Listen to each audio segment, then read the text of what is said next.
Hello, hello, hello, all of you beautiful nerds from around the world. What is going on, guys? How are we doing? I'm, of course, Josh. Welcome to the Den of Nerds. Very special live stream today.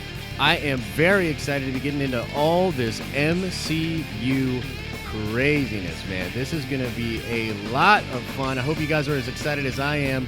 Let me know in the chat. I see you guys. What's going on, everybody? Now, as it says, we're going to get this man right in here into this stream. He doesn't have a ton of time today, so the way this is going to go, we're going to talk about a few things that I want to talk about. Dark Avengers, baby. Anybody take your shot. Take your shot, guys. Dark Avengers, a little bit of Secret Wars stuff. And then we have some things coming on with Charles Murphy. So a lot of people have been sending us in questions on Twitter and whatnot. So we'll try to get into those, and then we will do some super chats as well. Okay, so let's bring in the man, the myth, the legend, Mr. Charles Murphy. Charles, how are you, man? I'm doing good, Josh. How are you? Very well, sir. Very well. Very happy to have you here, man. People, I think, are pretty dang excited to have you here as well. I see some people in chat that can't even believe it. And so I just want to say thank you very much for doing this. And, so in what I do is, I'm one of those dirty YouTubers, right? Right. And we're always looking for the stories, looking for what's going on out there in Marvel. And you come to realize as you're looking on Reddit, as you're listening to people on Twitter, that there are good scoopers and bad scoopers. And I just want to say thank you so much for what you do, man, because, you're one of the good ones out there. And, so thanks very much for the services that you provide for us rabid Marvel fans. I appreciate it, Josh, and thanks for having me on. I'm excited to talk to you and to answer whatever questions I can. And I think one of the really cool things about this is all the different people I've been able to chat and meet, or just connect with on the internet. And it's been really, really cool. I'm really happy that I have some time to spend with you guys today. Yeah, that's awesome, man. And like I said, I know you don't have a ton of time, so we'll try to move quickly through all of this stuff. I do have a few questions, and I also have Justin in the building, and he's going to be doing the chat. Justin, what's going on? What's up, everyone? Little bit of a sore throat, so I ain't gonna be talking that much. Obviously, you probably don't want to hear me talking. You want to hear Charles, but I'm gonna be going over some Twitter questions. I'm gonna be watching the chat and getting more questions from there, pulling them out little piecemeal. So yeah, man, keep that chat I'm excited. going. Thank you, Justin. And Justin, yeah, he's a little sick today, so he won't be on here chatting too much with us. But let's get right into this, man. I want to, and guys, Justin's going to be monitoring that chat. So if there's like a rage or something you really need to ask, let Justin know in the chat. He'll let us know. We'll check in with him periodically. Okay, so I wanted to know first, what do you say to people that have this idea that the Marvel Cinematic Universe is past its peak after Avengers Endgame and that it will never be at that level again and it's doing nothing but going downhill? What is your personal take on that situation when people say that? I think the fact that I just invested some time and money into starting my own site post Endgame speaks volumes on that note, right? Like I think it is just getting ready to take off to a level that we haven't seen so far. And I know that people are nervous. How's Black Widow going to do? We don't know who the Eternals are. We don't know anything about Shang-Chi. But man, I can tell you from what they're doing with, like, for instance, on the Falcon and the Winter Soldier series on Disney Plus, it's going to blow people's minds. Yeah. What's going to happen on WandaVision, nobody is going to be ready for. So that they're definitely taking a different approach, and they're moving in a direction that I guess it's unsettling to people, because we are gonna have a little break from these big blockbuster crossover events. But I think I wouldn't have done what I did if I didn't think this was a great time to get into that, right? Like it's gonna be something great still. I don't know when it's going to be when we'll see something like Endgame again, but I'm confident that things are going to be great. Yeah, no, I mean, I appreciate that answer. I always tell people, like, the thing is, we've barely scratched the surface of all of these great comic book stories that they can adapt, and they can obviously do their own stuff as well. And so, yeah, no, I appreciate that answer. It's something that I run into a lot, and I think I'm in the same boat as you, where I'm trying to tell people, I think we're just getting started. I think so. I mean, besides the fact that you're getting the X-Men and you're getting the Fantastic Four back, I think there's plenty of stuff, even if they hadn't gotten that stuff back, that they would have had to show us new toys. You know what I mean? Things that would have been very exciting. So absolutely, and I think you bring up a good point. And if anyone's reading X-Men comics forever, but if you've been reading along with Hickman's reboot here, we know that the X-Men are fully capable of standing alone in their own universe alongside what's going on. And so I think you can see a branching here where they'll be in the same studio, and you can reference and you can have little cameos here and there, but you can tell 20 years worth of X-Men stories without ever bringing in an Avenger, without ever having to worry about Cap or Iron Man or anybody, right? So, I mean, there are some great things on the horizon. Yeah, I totally agree. Now, speaking of some of these great things, I got to pick your brain about a couple of my fan favorites, okay? Now, obviously, there's things you probably won't be able to say, maybe stuff that you've heard, but it's speculation or whatever.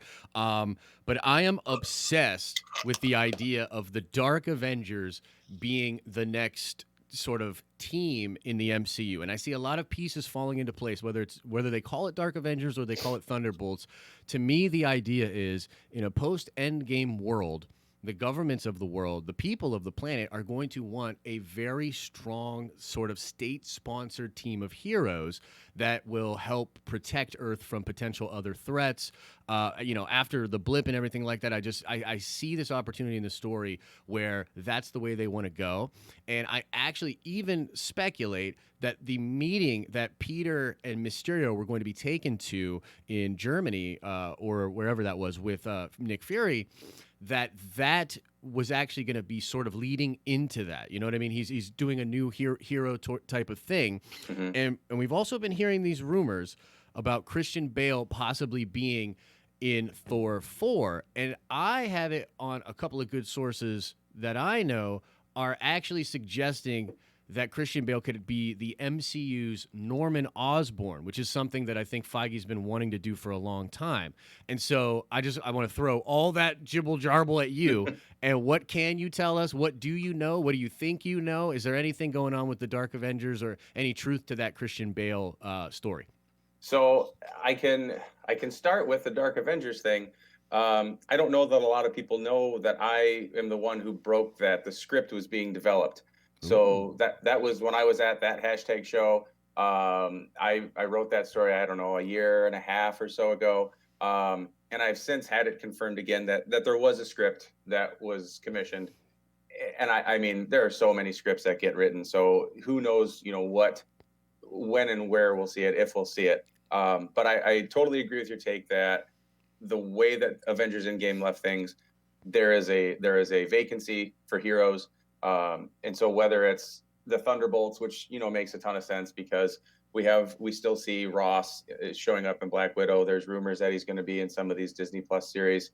I've long been on the bandwagon of having something like the Thunderbolts roll into town.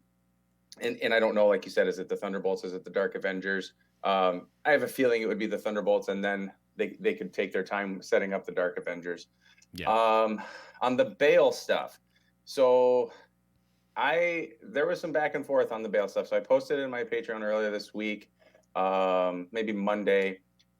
When I talked to an agent last week and followed up about Bale, and he said, sounds something along the lines, I'm paraphrasing here. Sounds to me like he's doing it, checking in on it. And then I had another source tell me that he had heard that while it wasn't 100% a motion capture role, that there was going to be motion capture involved with it. Then I saw some other stuff. I saw the Norman Osborn stuff. I saw that it was a cameo, checked back in with another guy. And he said, I don't know about the cameo thing. He said, Bale's agent's been telling people that he's going to be working full time and would be unavailable for something taking place later in the year. So as far as if it's Norman and a small role, I don't think so. If there's more to it than that, I mean, it's not like you couldn't. Maybe for Norman, they have to CGI the hair on him, right? Maybe that's what the mocap role is. They got to get that nice look in Norman's hair going on Christian Bale. But as my podcast partner Charles Villanueva and I talked about when we recorded on Sunday, I think we're still both leaning toward Dario Agger and the mocap being the Minotaur. Sure. But we also feel like there's another, if that's the case, that there's going to be another villain in there as well. So let me just kind of do what I do, which is like fill gaps and like sort of, I got a good speculating brain. So if it's mocap and if he's telling his agents that he's very busy for the rest of the year, he's like kind of booked up, right? Yeah, August through December. Okay, so is it possible? Could it be that he signed a multi-picture deal, and what they're doing is knocking out some of his post-credit scenes all in sequence? And could it be possible that what they're doing with the mocap is similar to what they do with Tony, where they do the mocap of the suit, where he'll do like one take with the shoulder pads on for reference, and then he can kind of walk clean. Do you think that could that possibly make sense? Because my thing is this: if you're doing Norman, and Feige's really wanted Norman for a long time, if you're doing Norman and Bale's signing a multi-picture deal for this, I think they'd want to start in this year before they put him in a big film, maybe start knocking out some of those post-credit scenes. Is that too crazy? Does that run counter to how you think they do things, or what do you think about that? I don't think it is too crazy. I don't know that. I guess the way that it was represented to me is that it's a full-time role for Thor, right? So that not that it was anything beyond that. And I did follow up and ask about the multi-picture thing and didn't get a response, because I know that's been a source of speculation for a lot of people. Like, hey, would Bale even commit to doing a multi-picture deal? Is he that kind of guy?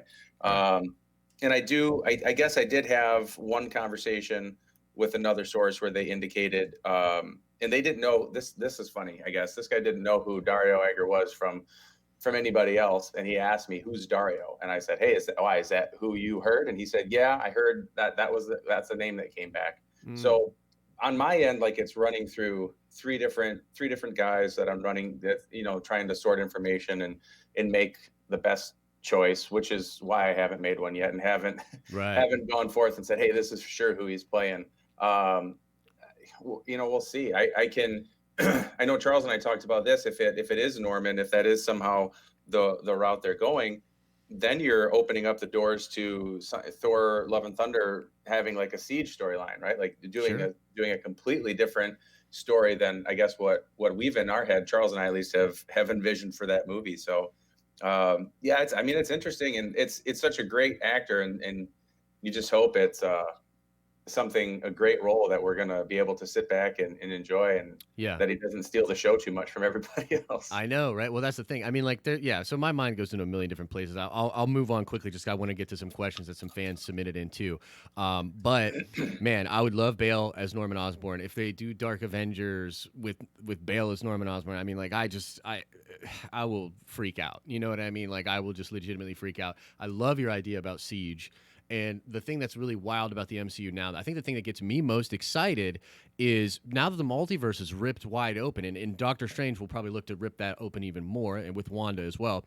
But like, it's already wide open for them to have a Norman Osborn from an alternate timeline or dimension that is coming to this one to do Siege. And even though he's not established in this universe, in the other universe, he knows he can sort of take threads from the Siege storyline that was in 616. So, there's all sorts of possibilities. One more thing I got to ask you, man, before we get into these fan questions. Yeah. I also am obsessed with the Jonathan Hickman Secret Wars, and I am almost certain that is where we are going to be going with the MCU, that's the next big event film is going to be Battle World, aka Secret Wars, and they'll probably lean into the Hickman version of that. And I have a couple people that have told me some things about that, but I want to know, do you know anything about Secret Wars? Have you heard anything about that as a possibility? Is that way too hot? Is the Mickey Mouse sniper on us already? I don't know. You let me know. The Mickey Mouse snipers are there. I think they may be watching. They may be watching. Okay. Right on. Is Secret Wars something that I right after I saw Endgame and realized the repercussions of that? I had conversations like, yeah, Tony's dead, Black Widow's dead, they're going to stay dead. However, one of the repercussions of them kind of of time travel working the way that it did, and the opportunities that it opened up was for something like Secret Wars, right? Where you can have Robert Downey Jr. reprise the role 5-8 years down the road as an older Tony Stark from another timeline where things are different. And I think a lot of what Hickman writes and has written is so cinematic and is just should be destined to show up in the MCU. So I'm with you. I think that it can head that route. I think that it would be fascinating, and I don't think it would take as much time to set up as what everybody thinks it would. Yeah, no, dude, I'm so there with you, bro. When I saw Captain America with 6 Infinity Stones, freaking Mjolnir going to a time machine, I was like, oh, I can't wait to see him pop up on Battle World with all that. You know what I mean? Yep. Like, it's just like so perfectly set up. Again, I've heard some stuff from people that I know at Marvel that are like kind of basically pretty much just being like, yeah, like get ready, it's coming, which is really really cool. But Justin, do you have some questions queued up for us, man? Let's get Yeah, I into do. questions here. All right, so the first questions I got here is from @SegsKnows on Twitter, which Segs, I know we promised to get to this question for you, so I made it the first thing. He says, based off all the MCU material being filmed or about to begin filming in the coming months, what footage or announcements do you expect this year at SDCC and D23? Okay, so I don't know if you heard that or not, Yep. Charles. Okay, you got it? Yep. I will say, before I answer that, I will say on the Secret Wars front that my pinned tweet that sits up at the top that everybody gets really The excited about. 2024 date? That's the most common on everyone's wish list for that 2024 is Secret Wars. That's the one that everyone guesses at the most. So, well, you and I wanted. I know fans are a lot of fans are also very excited about that possibility as well. I've talked about that on my show. I've referenced your pinned tweet has almost been an entire video on the channel before. So yeah, no, I got you. Right now it says shush, so I don't know. Okay, right on. Yeah. So what do I expect for Comic-Con? I'm trying to go through in my head what I think will happen. So I'm almost guaranteeing we'll get an Eternals trailer, right? That's perfect timing for that. Yep. You'll get some cast announcements for Falcon and Winter Soldier, WandaVision, and Loki. There are some big secrets there for a few of those shows. I think people are really going to be mystified and excited by some of the casting choices when they come out. I would say you'll get the 2021 slate. The only thing that we know right now, the 2022 slate. We know Ant-Man's coming. We have a set date for Black Panther. As of last week or 2 weeks ago, last time I talked with one of my sources, the other half of 2022 was still sort of up in the air. And so I think you'll get something there. God, I would love for them to come out and give us a little bit more info on when we're going to see Fantastic Four, maybe what we're going to do with Blade. I think by the time that comes, we'll already have our She-Hulk and Moon Knight and Miss Marvel, all that. So that won't be anything. I would imagine then you'll probably get us another, because there is no D23 this year. You'll get some more Disney Plus shows. Okay. I can guarantee you there are more coming, and they know what they are. And I can't tell you when they're going to let us know, but that would be a time I would think that would happen. Nice. No, I like that answer a lot. That's cool. Justin, we got a couple more, right? Yep. Matt Chavez, and by extension myself, because he's one of my favorite Marvel heroes, wants to know what's the latest with Nova. Yeah, it's a good question, man. What's the latest with Nova? And that's a great question. So my guy Brandon Davis, the day that I met Brandon Davis, he asked Feige that question. We were in LA for the Infinity War premiere, and he laid that one on Feige, and Feige's answer was awesome. And I met Brandon like minutes after he had talked to Feige, and he was glowing because Brandon's probably one of the biggest Nova fans out there. Yeah, he is. And I love the character myself, and I'm excited. And unfortunately, that is something that I've asked about, I don't know, probably a half dozen times over the past year, and I've never heard anything concrete. I know that it's in development, and Feige said that he has immediate potential. Yeah. And other than that, it is radio silent on Nova from anybody that I've talked to, unfortunately. Right, but you imagine they would do Richard Rider first, right? And then probably go to Sam? I talk about this all the time. I can't imagine any way that you can really tell Sam's story appropriately without having the background of Richard Rider and Sam's father. And I don't think I can stomach them skipping legacy characters all the time. I think that that it's just not a great choice. And so, yeah, I guess, I mean, Sam's a great character. Richard Rider is one of the best heroes they've ever had, right? Like he is a top 10 hero for them as far as like the number of things he's done and the times he's saved the universe. So I would have to think so, yeah. Yeah. And I can even tell you that when he was supposed to be in he was in the script at one point, and it was Nova was in the script, and it was Richard. So that's Nice. probably a given. Yeah, that's a good sign. That's a good sign. All right, Justin, let's try to slam through a couple more here before Charles has to go. Yeah, going to something that's a little sooner on the slate. Ashley Houchins wants to ask, will Nightmare still be the villain of Doctor Strange 2 with Scott Derrickson gone? Ooh, that's a good question. And drop all the juice, man. Scott Derrickson hates Feige now. Tell us all about it. I don't know how all that went down. This is one where I'll have to think hard about what I'm going to say. I would imagine that there's a possibility that with what do we got? What is it? It's January. They don't film till May. And in the revelation over the summer that WandaVision would tie to Doctor Strange and that Loki would tie to Doctor Strange. I mean, you'd have to, if you read between the lines, you have to imagine that there's some room for some changes there. I don't think Derrickson left. I mean, when he says creative differences, I know that he sacrificed a lot of stuff in Doctor Strange, in the first Doctor Strange, things that he wanted in the script that didn't get in the script. Right. And he wanted Nightmare, and he had a vision. And I would imagine that if there were some discussion about removing Nightmare from the sequel altogether, then I could imagine that would be cause for him to walk out. Yeah. Now, just real quick on that, too. I've sort of speculated that Doctor Strange 2 is likely going to be very similar to Age of Ultron in the sense that it's going to set up a lot, and it's a very important film for them. And I feel like that's probably why they have, like, Feige is clutching so hard on that film. I really do think that that's like an Avengers 4.5 film. Can you speak at that at all? Do you have that same sense or no?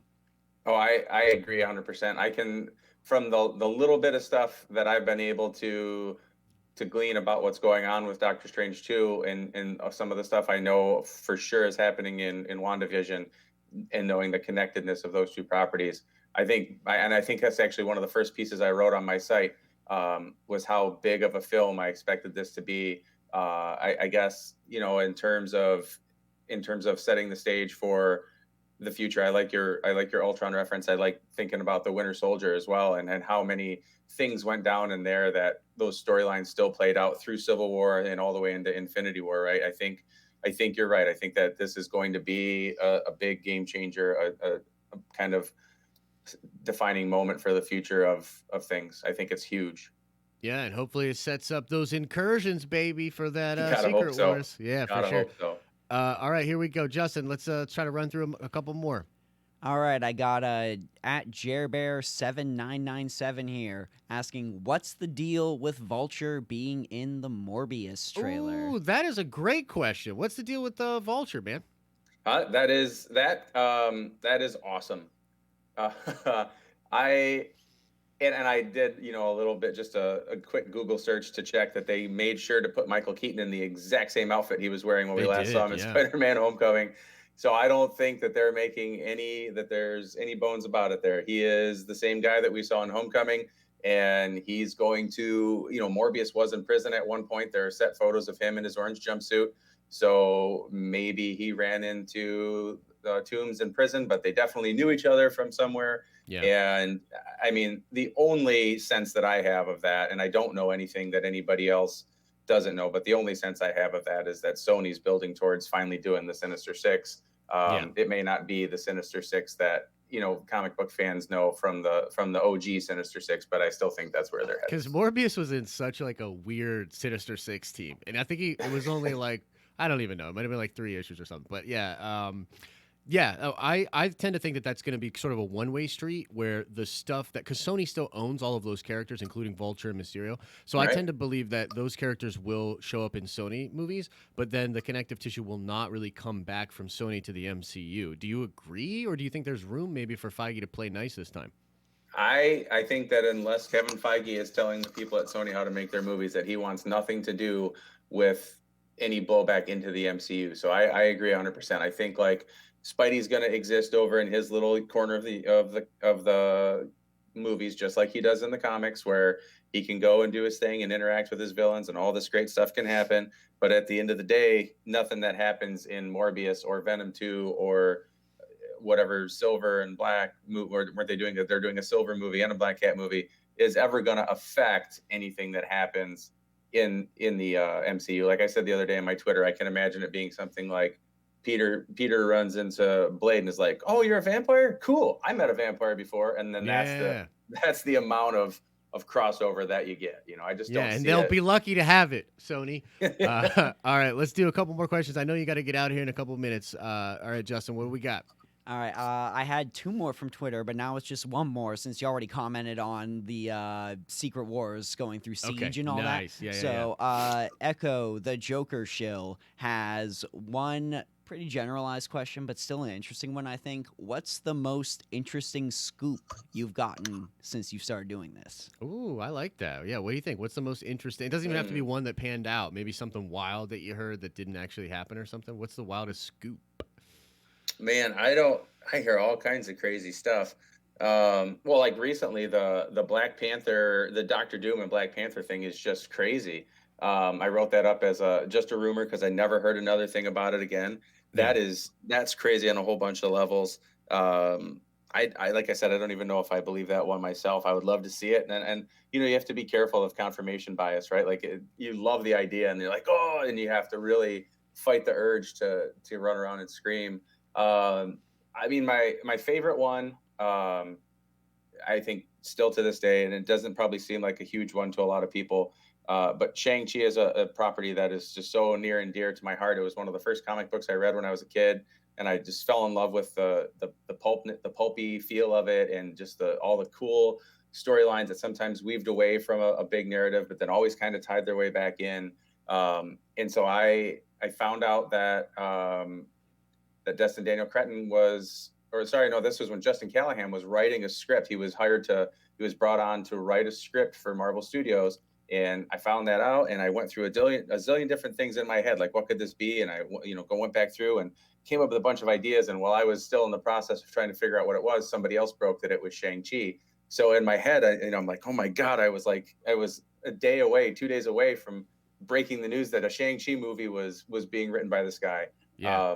And so that one's always going to stand out to me. I had heard way back, like 2017, I was told by a great source that Shang-Chi was a priority for Marvel Studios post Endgame. And I was like, oh, I would know Endgame, it was Avengers 4, right? And I was like, man, so I remember writing something up about that at MCU Exchange. And it just kind of sat there, and nobody noticed it or took any note of it at all. And then the Callahan thing happened, and then it got announced. And so I guess that whole series of things will always be just I guess, held up to me as one of the cooler things that I did, because I'm so excited about them developing that character. Dude, yeah. I mean, so you're pretty sure about the tournament stuff? Is that do you feel pretty confident with that?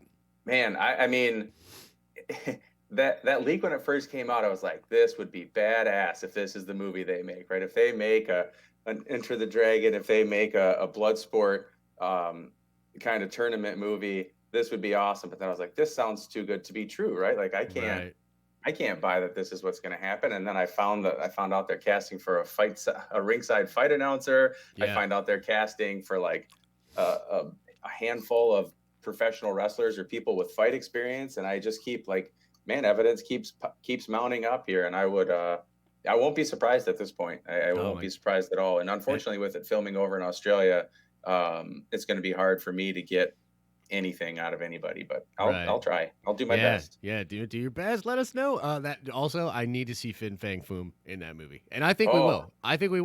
I believe even the director at San Diego said something about showing a dragon. He literally said something about dragon. I know he referenced Dragon Ball Z as well, but I think he also said and have a dragon or something like that. That would be great. I won't be surprised, because I know a while ago, I think it was before I had the website started up, I put some pictures on Twitter of some places that were going to be locations in the film, and they were in Vietnam. And Vietnam has one of the largest and most beautiful caves you've ever seen.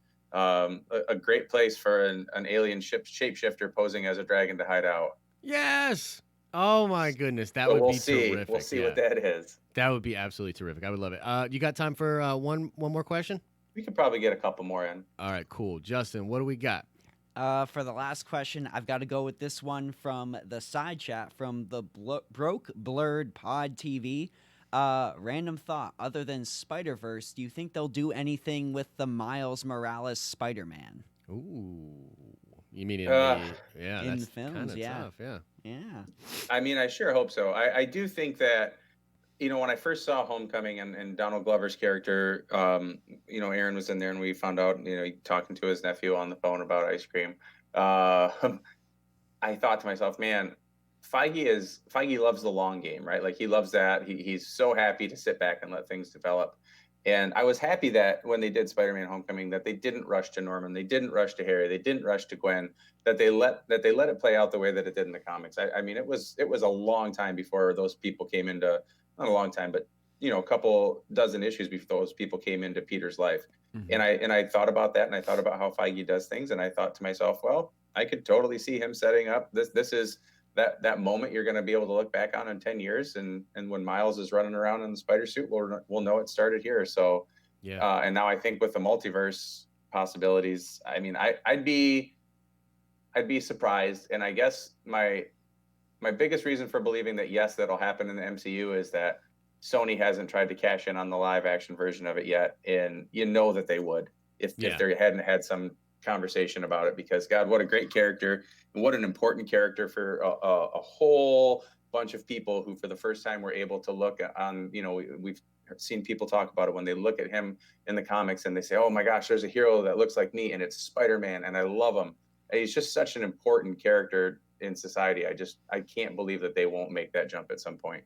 Yeah, I always loved how when Bendis and Sarah Patelli were talking about creating Miles, they would always sort of reference these things that Stan Lee had said back in the day, where he would talk about Spider-Man specifically and say, he could be anyone. You don't know who he is under the mask. He could be a person of color. You know what I mean? I always thought that was really interesting, and they brought that up a lot when they talked about creating that character. And I love that initial run when Miles is very young. The very first part of that run is just so damn good, man. And the fact that like Peter sort of becomes his Uncle Ben, and I liked the way they did it in Spider-Verse, but I think it's even better in the Bendis books, truly. So I would love to see that character brought in. Do you have Bendis was another in one? his prime there. He was really in his prime. I gotta be honest, I haven't read much of his DC stuff, but I have heard he might not be in his prime anymore. Justin, do you have any other ones there? I do have more. Okay. Dollar Bin Fodder says the Black Widow Funko Pop that dropped today looks like it has Pym particles in her hand. Any truth to Pym particles or Soviet super serum? Yeah, I saw that. It was in the trailer too. She was carrying a little knapsack. I guess in my head it's super soldier serum. I think a lot of what's going to happen immediately post Endgame is you're going to get some of that super soldier legacy of Steve. I think it's going to unfold through Falcon and the Winter Soldier. I think that we've seen the Red Guardian character in the trailers, and he's just kind of been comic relief. But I think he's going to be a little bit more important than that. As he's their icon, he's their Captain America. Why is he in prison? I lean towards a super soldier thing. I've not heard anything about Pym particles being out there, but there are Pym particles loose because they got stolen at the end of Ant-Man, but I haven't heard anything about that. Yeah, no, I think that's really cool. Again, man, my head just goes to all about how this can lead into Dark Avengers. You know what I mean? And like, especially with the attitude of the world, I think of Ross, and I just think of like even the High Security Council or whatever those people were, the World Council, and like if I'm one of those people. Hell yeah, I'm trying to find super soldier serum. I'm trying to juice people up like you wouldn't believe. Like we need to kind of arm up. But Justin, we got a couple more? Yeah, Stormbreaker 821 just now wants to know if there's anything about Namor the Submariner. Ooh, yeah. A lot of people think Black Panther 2 with Namor. That's sort of the big word on the street. What do you think about that? So about a year ago, I started hearing a lot of stuff about Namor, a lot of rumblings, and I started chasing it, and I've chased my tail the whole time. I never came up with anything solid, anything concrete, and that bothered me because I think for me, he's one of the huge missing pieces in the MCU. Like you love the guy, you hate the guy, but he's just a fantastic character, and he's so different from anybody else that we have. So I'm hopeful that he's there. I know there was the rumor, I guess, 2 weeks ago that they had gotten the rights back, and then I know just the other day, Umberto came out and said that no, none of that was true. I don't know that the rights issue with Namor has ever specifically been clarified. Everyone, I think, assumes it's just like it is with the Hulk, where if they make a solo movie, they got to dish some money out. I don't think it's ever been clarified. So, but no, I haven't heard anything official. But I'm just as hopeful as everybody else. I love the guy, and I would love to see him in a movie. Specifically, I'd like to see him introduced in Fantastic Four. But we'll see where it goes. Yeah, I think he's one of the really important next roles. I think Doctor Doom's one of the most, important big roles moving forward. But we just got a super chat in from DeQuan Seeley. Talking, he says, I'm a huge Moon Knight fan. Now that we have Strange and Blade, could we be seeing the Midnight Suns? What do you think about that? That's what everybody wants. I don't know what they're going to do. I think it kind of depends on how they decide to move ahead with these series on Disney Plus. So is Moon Knight going to be introduced here? Obviously, I think if you have a 6 or 8 episode show, you're going to get a deep dive into his origin. I think it's going to be very supernatural. I think you're going to have him dealing with some crazy stuff. So I don't think it's out of line to assume that he's going to team up with some of these guys later on.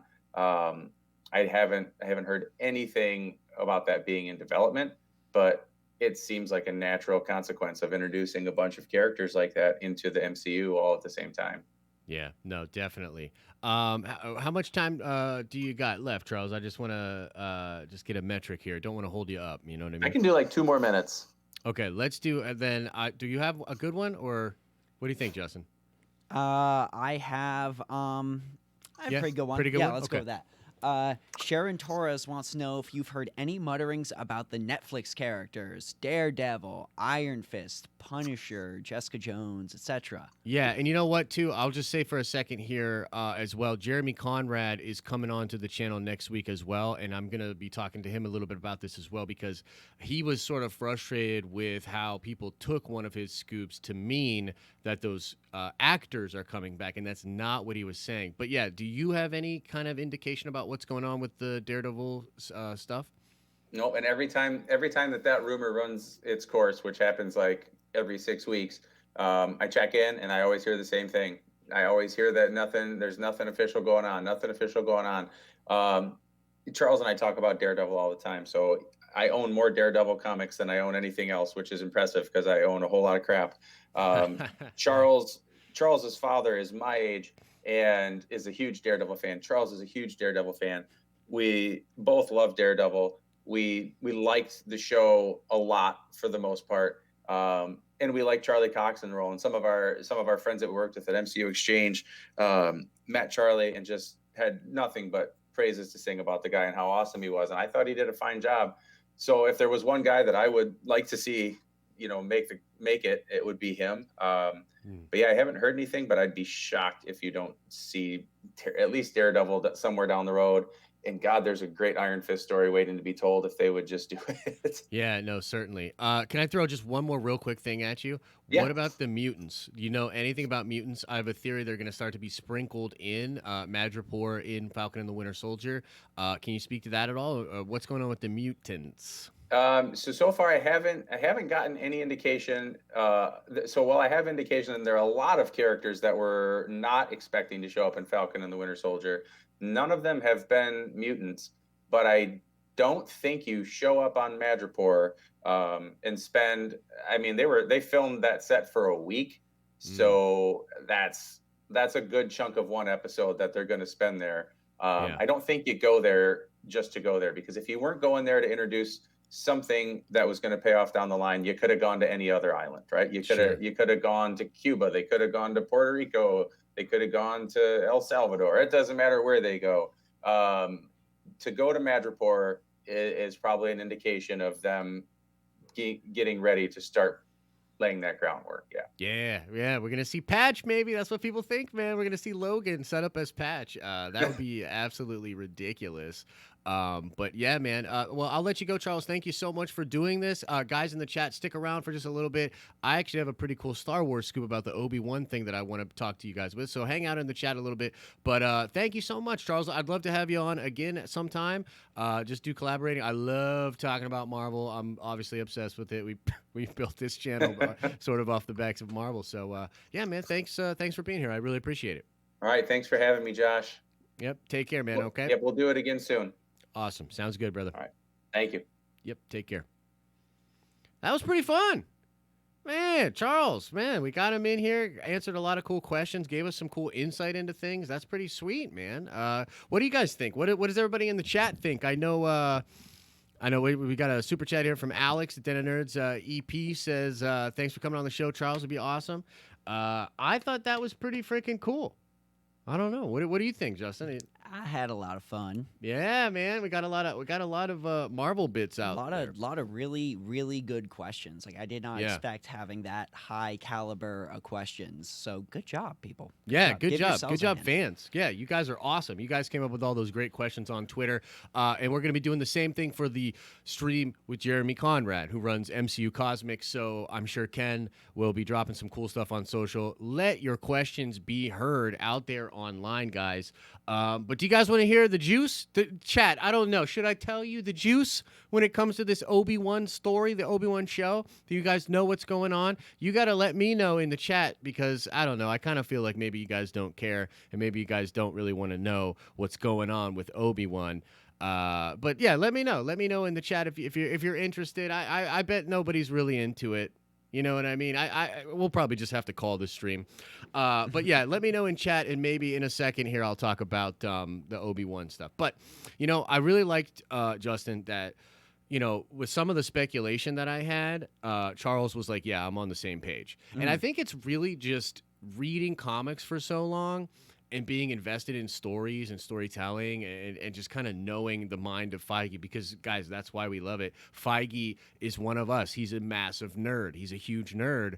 That's why we dig it. But it was a nice little piece of validation to understand that he... Yeah, I mean, it's great seeing both of you, like, just knowing where the breadcrumb trail leads. So you're both able to not only take that and pick up on it in story leads actually in the films, but going beyond that into the industry, like into, casting claims, legit areas they're going to film. Yeah. Like, yeah. It was nuts. It was nuts. Yeah. Pretty cool. Pretty dang cool, man. Okay, I see a couple people interested in the Obi-Wan series. But here's the deal, guys. Here's the deal, chat. Here's the deal. I need you guys to be on your best behavior because I'm going to knock out a video about this, probably drop it tomorrow morning, and I can't have you guys spreading all of this around. So here's what you got to do. You got to promise Papa Josh, you're not going to go on Reddit and talk about this with everybody. I know you're going to fucking do it. You almost anyways. say Papa All right, John. So here we go. So it was being sort of spread out on Twitter today that there's something going on with the Obi-Wan production, that it is delayed and it might be indefinitely delayed, okay? And everybody had a pretty harsh reaction to this because the Obi-Wan show is a big deal. People are very excited about that show. I continue to tell a lot of people that I know, look, Ewan McGregor Obi-Wan can come back in. That would be a lot of goodwill for the fans, okay? Now, this is coming. I'm typing on Reddit right now. Trinity, my man. Yo, why don't we have Trinity wrenched? We're going to have to get you wrenched, brother. But, okay, so here's the deal. This is coming from Jason Ward. As soon as I heard about this, I started chatting with him. I have permission from Jason to talk about this before him because he's still trying to put the pieces together, and he's going to put out an in-depth article about this, okay? So he might say stuff in the article, and I know he's reaching out to sources as we speak now. His article will be the best piece for you guys to go find this out about. But here's the deal. First thing, the rumors are true, okay? The rumors are true, which, put your screams into the chat, put your freakouts into the chat. Obi-Wan, the series, is indeed delayed. Maybe forever. Okay, and now after I let you guys cry for a little bit, I'm going to explain to you why it's delayed, okay? Now, here's the thing. This is actually pretty mind-blowing. Again, Do not talk about this on Reddit. I will find you. If you ruin the views on the video that I'm going to do tomorrow morning, I'm going to be so upset. Okay, now here's the deal, guys. According to Jason, it is very likely that the reason the Obi-Wan series is delayed and or canceled is because they are actually going to turn it into a movie, and they are going to put that movie into the 2022 slot. Now, this does a couple of very interesting, very cool things. Number one, from Lucasfilm's perspective, it gives them more time to figure out what the hell they're doing, right? You know, we've been hearing all this stuff about High Republic. We're hearing this stuff about Project Luminous. We're hearing this stuff about the Old Republic and this next phase of Star Wars movies in which they will be playing in. And I believe that the logic here on Lucasfilm's part is that they need more time, which is so funny because what have I been telling you guys in streams and in shows? I've been saying, look, they're taking the Star Wars break, this hiatus, but 3 years really ain't a break because that movie comes out in 2022. It takes about 2 years to make this movie, and that's a rush job. So you really only have a year to figure out what the hell you're doing and get it all figured out. So here's what they're going to do, supposedly. They are going to give Deborah Chow the 2022 movie. That movie is going to become the Obi-Wan movie, which does some really cool stuff. It puts Ewan McGregor into Legacy. This is something Jason was explaining to me. He said, well, if this really does go through, then Ewan McGregor will be in 4 Star Wars movies, so his back-end numbers are way better. So it would be really cool for Obi-Wan. Everybody loves Ewan. That would be great. Another thing that this does is we would have our first female director of a live-action Star Wars movie, and there's literally no one more deserving than Deborah Chow. I absolutely love her work. I think she has perfect sensibilities for Star Wars. I gush over Deborah Chow. And so if Deborah Chow is doing the first live-action movie, and they're taking the pre-production that they have done for Obi-Wan and turning it into a film, what this means is the 2022 film is not going to be this new, fresh start of Star Wars, the thing that maybe we've been looking forward to with High Republic and everything, but it means they will actually have enough time to properly set up the future films, and it also solves a lot of problems. So that's what the news is out there, and I'm going to Reddit right after this. I'm going to delete and downvote the shit out of all of your posts. When you guys try to get in there and get your karma, get your little karma from that, I'm coming after you, okay? But yeah, that's what's going on with Obi-Wan, according to sources. So I'll peek at chat because I want to know what you guys think about this. Let's see here. That would be cool, but a movie that abruptly stops when Disney Plus continues. I don't care about the gender of a director. I care about the quality of the film. Well, then you should still like that Deborah is doing it because she's amazing. I want something Kenobi, but would rather have a show. Oh, that's really interesting. Let's see. I knew they would turn this back into the movie, said the new flutist. That's good insight. Yeah. So it looks like some people are excited about it. Some people aren't that pumped. I'm kind of right down the middle. I'm very happy for a lot of the creatives involved, but at the same time, it's not so much that I wanted Obi-Wan to be a show. I was more looking forward to this new phase of Star Wars. I wanted the 2022 movie to be sort of the new High Republic, Old Republic, whatever, man. I wanted that to be the thing with all the cool bells and whistles and a new era of Star Wars and the MCU version of Star Wars. So I'm kind of split. I'm kind of down the middle on it, but it is sort of bad news. But it's bad news that has a silver lining. You know what I mean? At the very least. Al Schuler finally made it, guys. Good thing we didn't just go over earth-shattering Star Wars news. Don't tell him. Don't tell him anything. But yeah, guys, we're probably going to call it here. Justin, any last things you want to say to the peoples before we get out of here? Maybe a little something about some gaming stuff. Oh, yeah. Can I tell them the thing? Tell them. All right. So the thing is, I know, like, some of you have been asking, like, where's the Den of Nerds Gaming?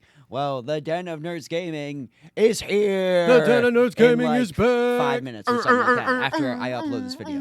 But yeah, the Den of Nerds Gaming is again a YouTube channel. We're gonna be slotting it into everything, slotting it into part of the network. I got a bunch of videos in the bank, some stuff from our old library as well as new stuff I recorded that's gonna be going up there. And the video we're going to be getting in just a few minutes is going to be about all that Smash Salt and how that new character is actually a good idea. And I'm going to give you guys numbers and logic, and it's not just our sword character. Yeah, and so guys, honestly, like what we do at the Den of Nerds, look, we're nerds. We love being nerdy. We love getting into all this stuff, just like you guys love getting into this stuff. And we want to give you content for all the nerdy things that you like.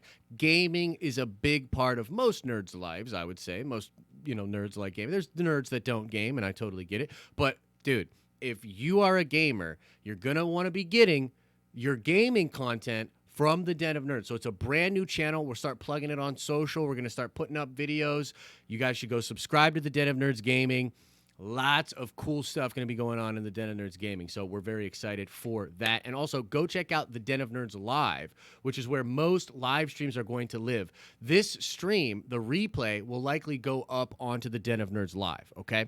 So you got to go to the Den of Nerds Live if you want to be catching the live streams. For now, I'll still be doing big ones like this when we have someone like Charles on. I'll still probably do it on the main channel. But most of the live streams are going over to the Den of Nerds Live. And by the way, I stream on the Den of Nerds Live 5 days a week in the morning, 9 or 10 a.m., depending on what's going on. But yeah, so if you like the live streams kind of thing, check out the Den of Nerds Live. That's what we got going on. But guys, that's going to do it for today. I want to thank everybody that showed up. I want to thank Justin for working on the chat. I want to thank Charles, of course, for coming, answering all of our questions, and all the awesome mods that were helping us out in chat here, and all the awesome people that sent us questions in on Twitter. You guys are amazing. The Den of Nerds is the den of nothing without you guys. So thank you so much. As I always say, guys, I hope you're having an awesome and a nerdy day, and I will see you in the next video.